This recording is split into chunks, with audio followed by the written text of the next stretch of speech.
ఇగండి coffee. బాగుందండి. పందరు సరిపోయిందా? సరిపోయింది. సరిపోయిందా?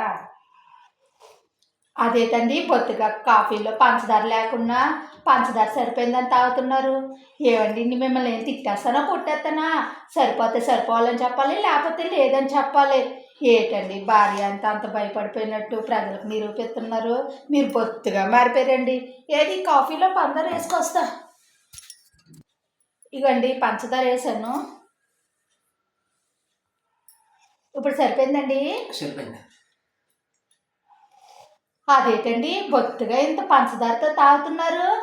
ఇంత ఎక్కువైపోతే నీకు సరిపోయిందా ఏటండి? ఈ రోజుల్లోని నిజాలు చెప్పమంటే అన్నీ అబద్ధాలే చెప్తున్నారు.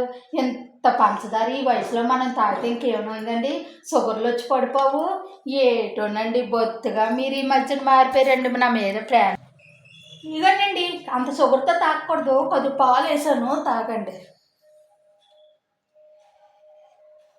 ఇప్పుడు ఎలా ఉందండి? సరిపోయింది. అన్ని పాలతో తాగితే కపం చేసేస్తుంది కదండి. అదేంటండి ఈ మధ్యన బొత్తిగా అబద్ధాలు చెప్తున్నారు. సరిగ్గా తాగనివ్వలేదు జీవితం ఏం చేస్తున్నాం. అయ్యో ఏటనండి, నీ ఆరోగ్యం గురించే చెప్తున్నాం కదండి. ఏటోనండి ఈ రోజుల్లో మంచి చెప్పున చెడవుతుందండి. ఎక్కడికి వెళ్ళిపోతారండి? తిరిగి తిరిగి మళ్ళీ నా కాఫీకే రావాలి కదా.